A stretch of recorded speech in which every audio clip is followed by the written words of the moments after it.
የገባችሁበት ቻናል ሰብስክራይብ ማድረግ ሼር ማድረግ ላይክ ማድረግ ተቀዳሚ ስራችሁ ነው መሆን ያለበት። በቀዳሚነት ላይክ ያላደረጋችሁ ላይክ አድርጉ። ወደ መጀመሪያው እንሸጋገርና በጎጃም ምንድነው የተከናወነው የሚለውን የግንባር መረጃ እናስቀድም። በጎጃም ባድ አውደ ውጊያ ነው የዋለው ወይም እጅግ በጣም አስገራሚ ውጊያ ሲካሄድ ውሏል። በርከት ባሉ ግንባሮች ወይም ፍረንቶች ነው ሲካሄድ የነበረው። የዛሬው ሪፖርት እንደሚያሳየው እጅግ በጣም የበረታ ውጊያ ነበረ። በፋኖ ኃይሎችና በአገዛዙ ጦር ለሰዓታት የዘለቀ በከባድ መሳሪያ የታጀበ ውጊያ ነው ሲካሄድ የዋለው።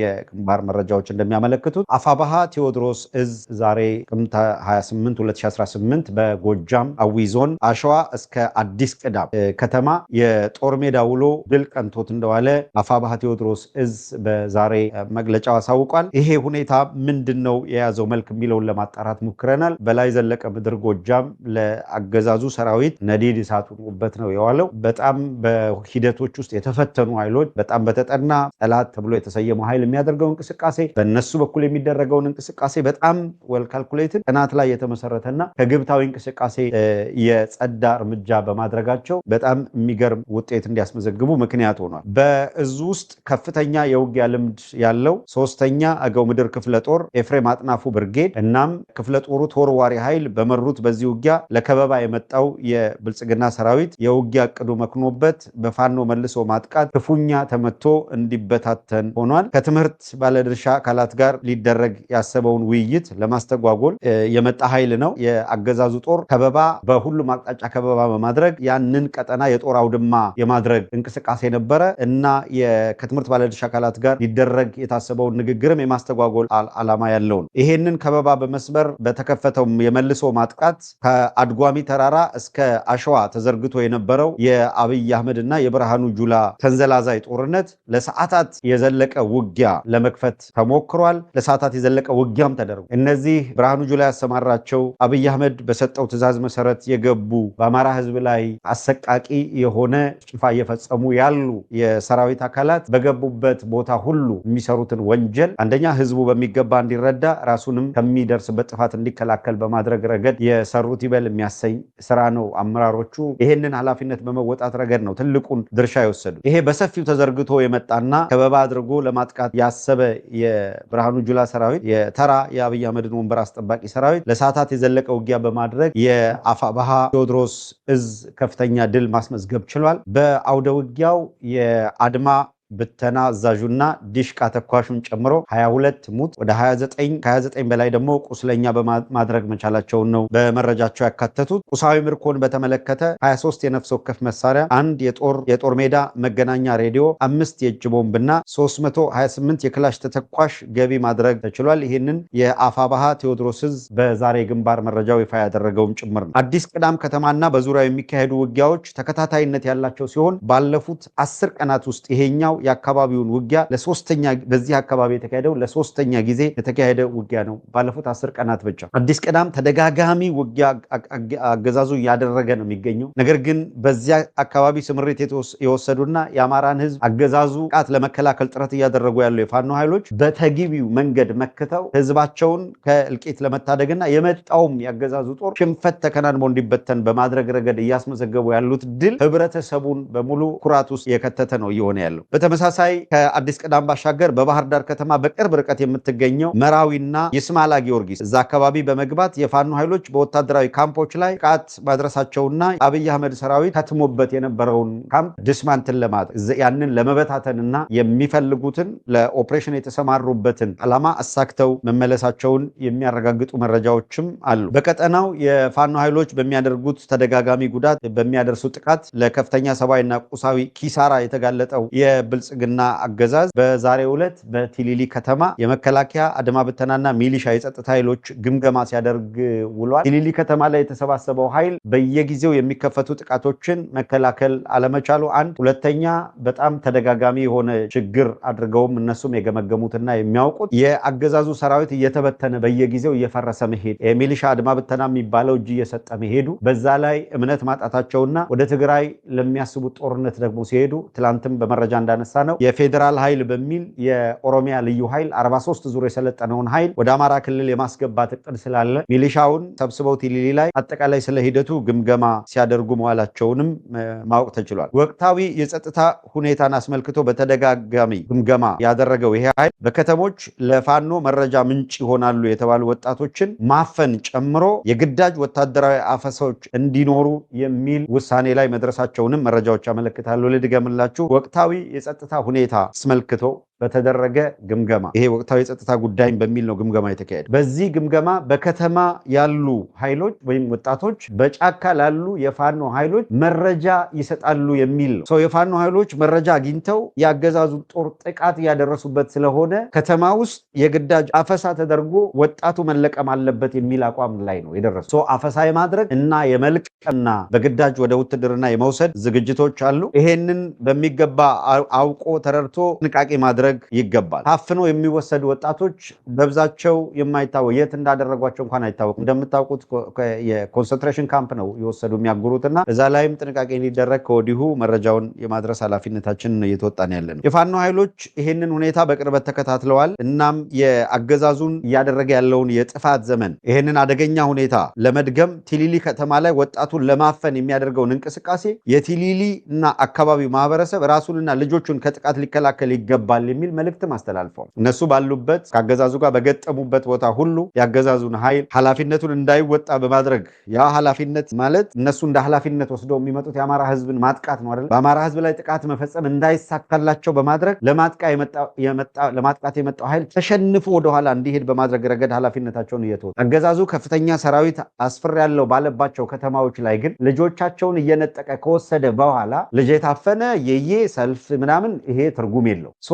በትግሉን እየመሩ ባሉ አካላት ዘንድ እየተነገረ ያለው ምንድነው? አገዛዙ አድማ በተና፣ ሚሊሻ ወዘተረፈ የሚል እና ከመከላከያ ጋር የተቀናጀ ኃይል ከተማ ውስጥ አስቀምጦ ሲያበቃ ከየቤቱ የዞረ የገዛ ልጆቹን እያፈነ ሲወስድ ይሄንን አለመፍቀድ የማህበረሰቡ ድርሻና ኃላፊነት ነው አፋባ ይሄንን ነው እያለ ያለው። ስለዚህ አንዱ ማሳሰቢያ በከተሞች አካባቢ የሚኖረው ተከታታይነት ያለው አፈሳና ጥቃትን በተመለከተ ለማስቆም ማህበረሰቡ የራሱን ድርሻ ይወጣ የሚል አገዛዙ ገጥማለሁ ብሎ በመጣበት ግንባር አንድም እርምጃ ወደፊት መሄድ እንዳይችል አድርገናል ነው እያሉ ያሉ። ነገር ግን ከተማ ውስጥ ሆኖ እዛው ከተማ ውስጥ ያሉ የገዛ ልጆቹን ግን እያፈሰ ወደ ኮንሰንትሬሽን ካምፕ እንዲወስድ ህብረተሰቡ መፍቀድ የለበትም ነው አንድ እያነሱ ያሉ። በትላንትናው ዕለት ካነሳናቸው መረጃዎች መካከል በጣም ጥንቃቄ እንዲደረግበት ከተጨባጭ መረጃዎች ተነስተን ያቀረብነው አገዛዙ ሬሽን እየተወ የመሸሽ ስትራቴጂ እየተከተለ ነው። የታሸገ የሚሆን ያልታሸገ ምግብ ነክ ሬሽን አገዛዙ ጥሎ በሚሄድበት ጊዜ እነዚያ ምግብ ነክ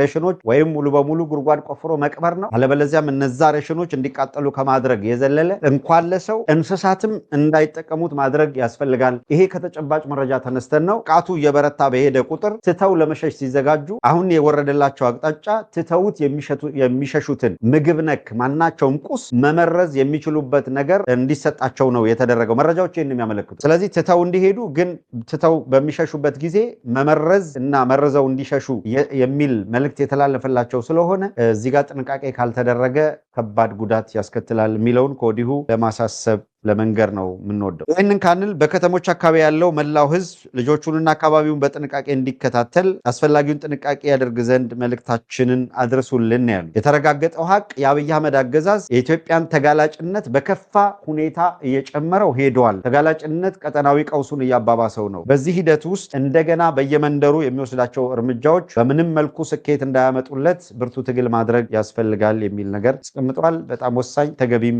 የሆነ እርምጃና አስተያየት ነው። ካቢኔ አባላቱ ሚስጥራዊ ስብሰባና በሶማሌ የተጠራው የተቃውሞ ሰልፍን በተመለከተ የምናነሳው ነጥብ የምስራቅ ኢትዮጵያን ውጥረት ቀጠናዊ ስጋት ውስጥ የከተተ የምስራቅ ኢትዮጵያን ወይም የአፍሪካ ቀንድ ላይ ያሉ አገራትን ምስራቅ አፍሪካን በአጠቃላይ ማለት እንችላለን እጅግ አሳሳቢ ቀጠና ውስጥ የሚከት ሁኔታ እየተፈጠረ ነው። የሶማሌ ተወላጆች ቁጣ ከድሬዳዋ ከተማ እስከ ጅጅጋ፣ ከኦጋዴን እስከ አፍሪካ ቀንድ ራስ ገዟ ፑንትላንድ፣ ከመቋዲሾ እስከ ቦሳሶ ድረስ የህዝብ ቁጣ እየቀሰቀሰ ያለ አደገኛ ሁኔታ እየተፈጠረ ነው። ነው። በቀጠናው የሚገኙ የሶማሌ ተወላጆች ጉዳዩን ከህልውና ጋር አያይዘውታል። ጉዳዩን የመኖር ያለመኖር ጥያቄ አድርገውታል። ስለዚህ እንደ ሌሎች የህልውና ትግል ገጥሞናል ብለው ትግል እንደሚያደርጉት ሁሉ ምሳሌ የአማራ ህዝብ የህልውና ትግል እያደረገ ነው። የትግራይ ህዝብ በተመሳሳይ የህልውና አደጋ ውስጥ እንደገባ አውቆ ትግል ውስጥ ነው። የኤርትራ ህዝብ ከአብይ አህመድና ከኦህዴድ የሚነሳው የጦረኝነት ፖሊሲ የተያዘው አቅጣጫ ወዴት እንደሚያመራ ገብቷቸዋል። ስለዚህ አስመራ ለራስ ህልውና ሲባል ዝግጅት የሚያደርጉበት ሁኔታ ተፈጥሯል። ሱዳን ለገጠማት ቀውስ ሁሉ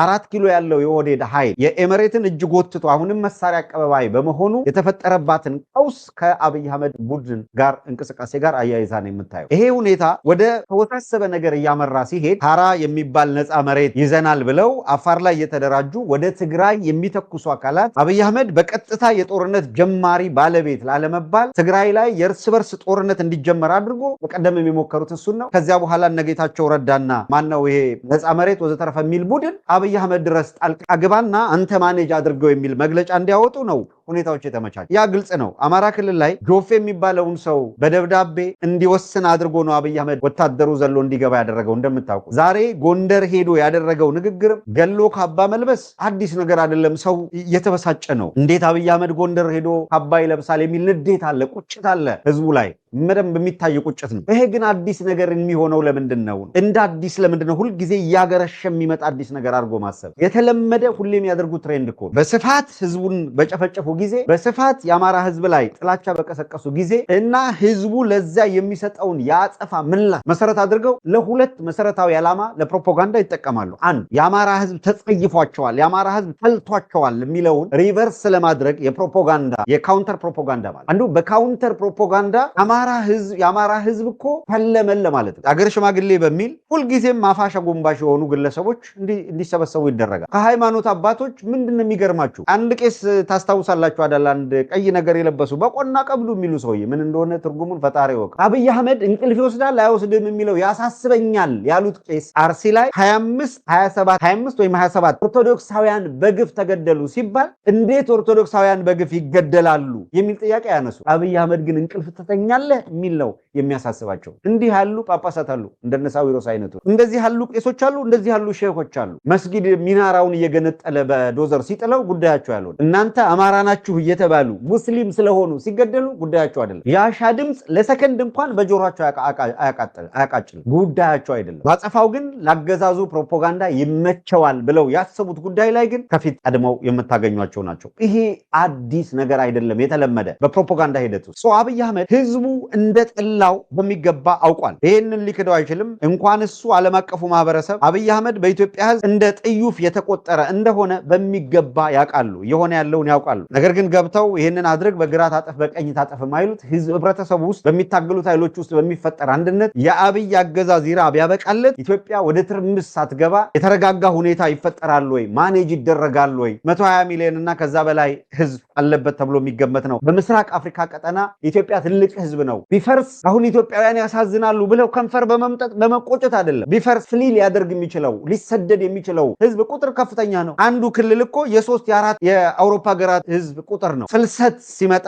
አገር መናጋትና ፍልሰት ሲመጣ አውሮፓውያን የሚፈልሰውን መቀበል እንቸገራለን የሚል ጭንቅ ስላለባቸው አንዱ። ሁለተኛው እንደዚህ ያለ ትልቅ አገር በቀጠናው የፈረሰ እንደሆነ የሽብርተኝነት መናኸሪያ ይሆንና የታጣቂ ኃይሎች መናኸሪያ ይሆንና የቀውስ ምክንያት ይሆናል የሚል ስጋት አላቸው። ስለዚህ እያንዳንዱን ከራሳቸው ናሽናል ኢንተረስት አንጻር መዝነውም ቢሆን ኢትዮጵያ ውስጥ የተረጋጋ ሁኔታ እንዲኖር ይፈልጋሉ። ያ ማለት እነሱ በፈለጉት ሂሳብ ኢትዮጵያ 3 4 ሀገር ትንንሽ ሀገር ሆና የተረጋጋ ሁኔታ ከተፈጠረ አይፈልጉም ማለት አይደለም። የኢትዮጵያ ቴሪቶሪያል ኢንቲግሪቲ እንቅልፍ ነስቷቸው ጭንቃሉ እያለን አይደለም፣ እሱን አይደለም። ሰው በአንድም በሌላ መልኩ የአብይ አህመድ አገዛዝ እየፈጠረ ያለው እያመጣ ያለውን አደጋ በውል ያልተገነዘበ ማንኛውም አካል ስለ ቀጠናው ሊያስብ እንደማይችል እንረዳለን። ካልተገነዘበ ስለ ራሱም እያሰብ አይደለም። ሰው ወደ ጎንደር አቀና። ለምን?